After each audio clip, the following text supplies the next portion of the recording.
Oh, Konami, Konami, Konami. I don't think the term fallen from grace applies better to any company in gaming than Konami.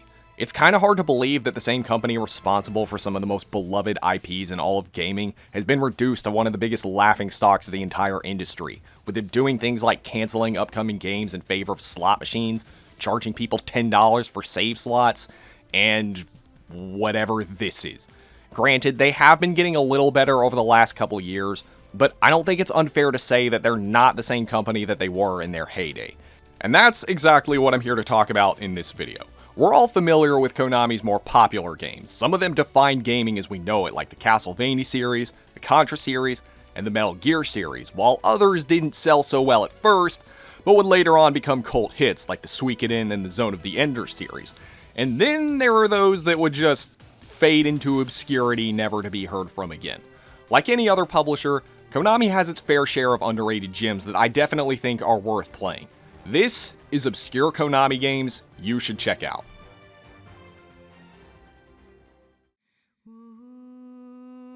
Kicking off this list is one that I've really been looking for an excuse to talk about for a long time. This game is Vandal Hearts for the PS1.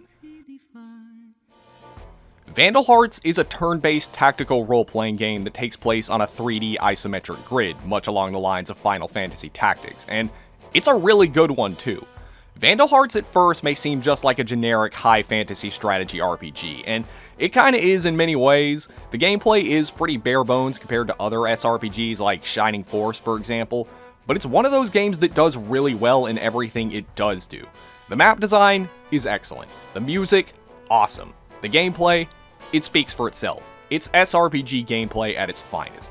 Now, in terms of customization, it is pretty bare bones. Obviously, you have your weapon and armor customization, but not much beyond that. But Vandal Hearts more than makes up for this with its map design. Pretty much all the maps have multiple lanes, and they also have lots of gimmicks thrown in.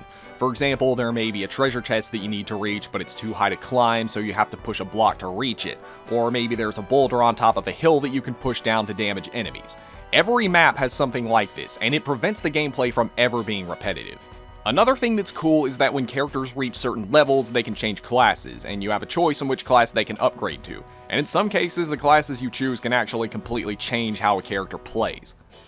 Also, did I mention that this game has an M rating? Yeah, when you kill enemies, not only do they die, they bleed all over the place. Even the enemies that don't bleed like the golems still have really cool death animations, and it makes finishing the enemies all the more satisfying. It's not every day you find a JRPG that has an M rating for violence and gore alone, especially from the 90s, but Vandal Hearts is one of the few JRPGs that does not pull any punches, and that goes for the story as well. The story in Vandal Hearts revolves around Ash Lambert, a security force platoon leader who is struggling to maintain peace during a time of political unrest in his country. Going back to what I was saying earlier about this game not pulling any punches, Vandal Hearts has a very well-developed world with a deep and interesting story that tackles a lot of controversial political subjects, many of which I think are actually more relevant today than they were when this game came out. And this game does not shy away from displaying the true brutality of war and political conflicts either. The plot is full of twists and turns, and my first time playing, there was never a single moment where I wasn't invested in the game's story. The cast is also excellent. Throughout your journey, you'll meet all kinds of great characters, and every one of them has an extensive, well-written backstory that ties into the main plot, and I honestly don't think there's a single character that I don't like. Combine that with some solid SRPG gameplay, and Vandal Hearts is just a very great and memorable experience.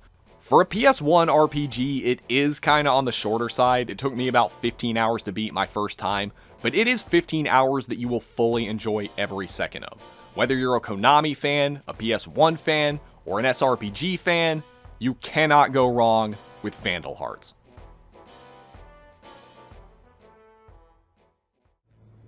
Now, the simulation genre is kind of a weird genre to talk about. When most people think of simulation games, people think of either shovelware or games that are competent, but don't really do much beyond what the title says.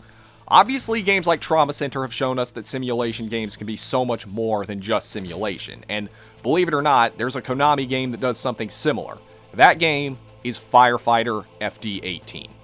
As the title suggests, Firefighter FD18 is a game where you take on the role of well, a firefighter, and you do pretty much everything that firefighters do.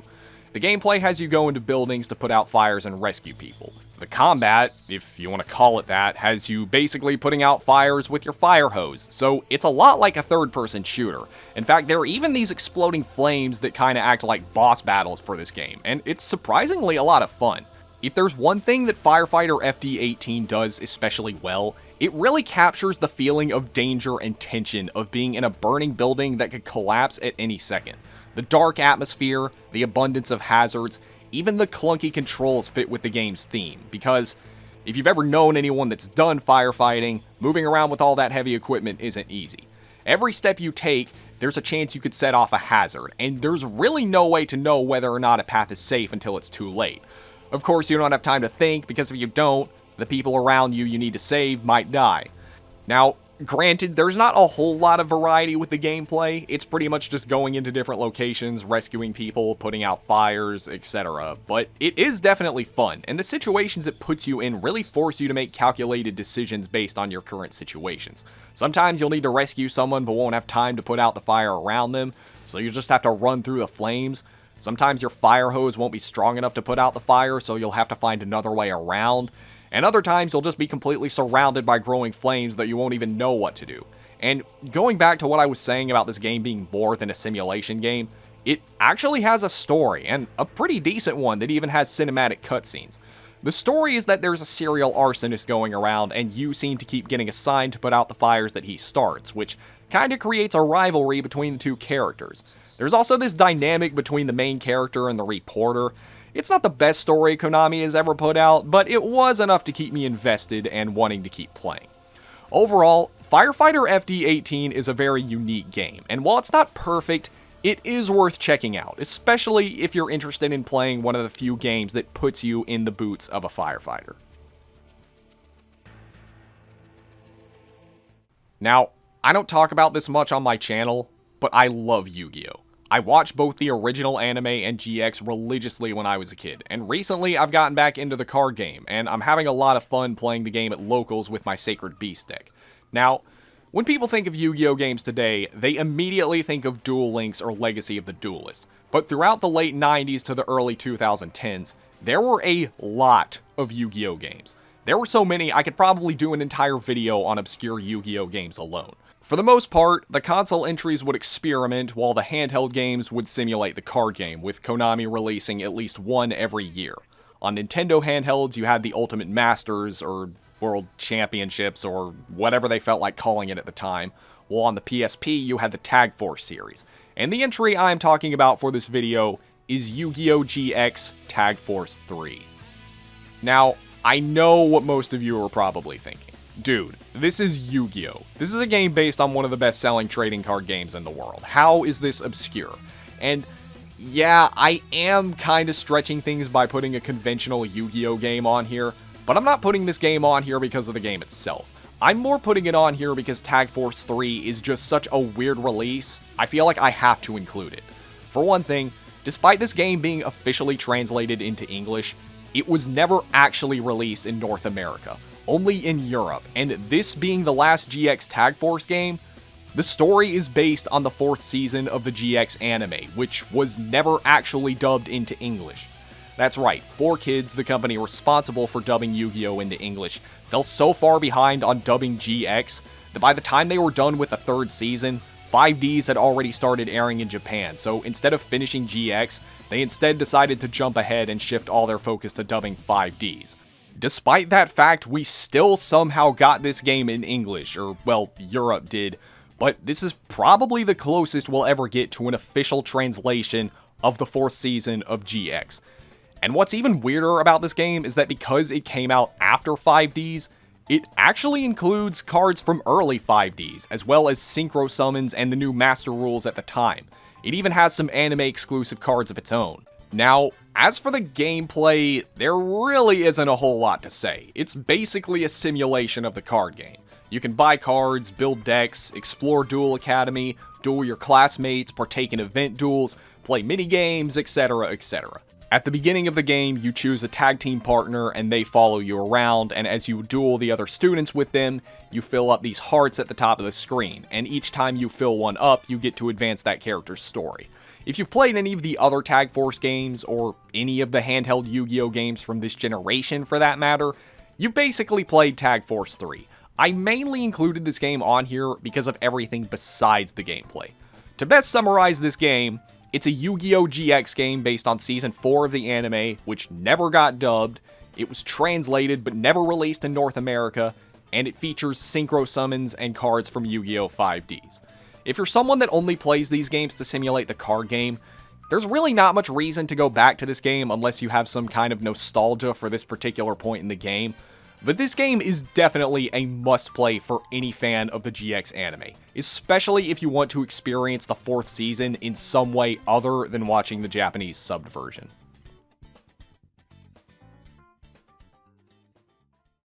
Just like the last entry on here, this is another underrated game from a very popular franchise, and in this case it's not so much because of the release or anything, it's more because of the platform it's on. This is Castlevania The Adventure Rebirth for WiiWare.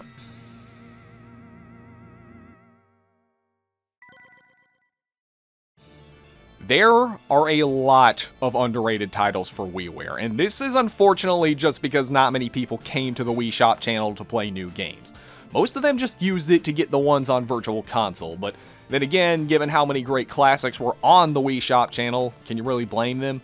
Well, anyway, Castlevania The Adventure Rebirth is a remake of Castlevania The Adventure, released for the Game Boy in 1989, and it's actually part of a trilogy of remakes of classic games, with the others being Contra Rebirth and Gradius Rebirth.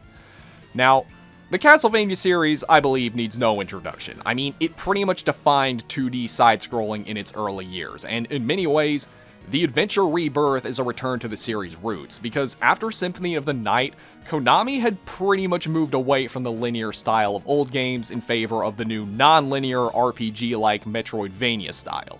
Rebirth takes the series back to its classic linear style, and it's great. Now, I haven't played the original adventure myself, but from what I've heard, it's not exactly the most popular game in the series, which is honestly kind of surprising given how good Rebirth is, but whether you like the original or not, I don't think anyone can deny that The Adventure Rebirth is a pretty awesome game. Everything that makes the classic Castlevania games great is here in some way or another. The satisfying combat, the awesome music, the awesome environments, the atmosphere, the enemies, the power-ups, the bosses, the frustrating jumps. Castlevania The Adventure Rebirth has it all. And it all comes together to make a really good game, and a great entry in the Castlevania series. If you showed this to the average casual fan alongside some of the other classic Castlevania games, they'd probably just mistake it for being another one of them. Castlevania The Adventure Rebirth doesn't exactly break new boundaries for the series, but it is a great nostalgia trip, and definitely a must-play for any fan of classic Castlevania. Although, sadly, there is one small problem. As I mentioned before, this is a WiiWare game, and unfortunately the Wii Shop channel is no longer in service, meaning that this game cannot be downloaded. Normally. Thankfully, the Wii is one of the easiest consoles to soft mod, and if you have a WAD manager and the WAD for this game, you're golden. And while you're at it, you might as well check out some of the other underrated WiiWare titles too, because there are a lot of awesome underrated games available on WiiWare. And that is going to be it for this video. I hope y'all enjoyed my first video covering obscure games from publishers other than Atlus. It's definitely something I've wanted to do for a while, and lately I've been thinking about branching out my content to cover franchises other than SMT and Persona and companies other than Atlus, so just let me know if you guys want to see more of these videos. As usual, you can check out my other links in the description. If you want to support me financially, you can leave me a Ko-Fi donation like these great people here on screen. And yeah, until the next video, I will see you guys later.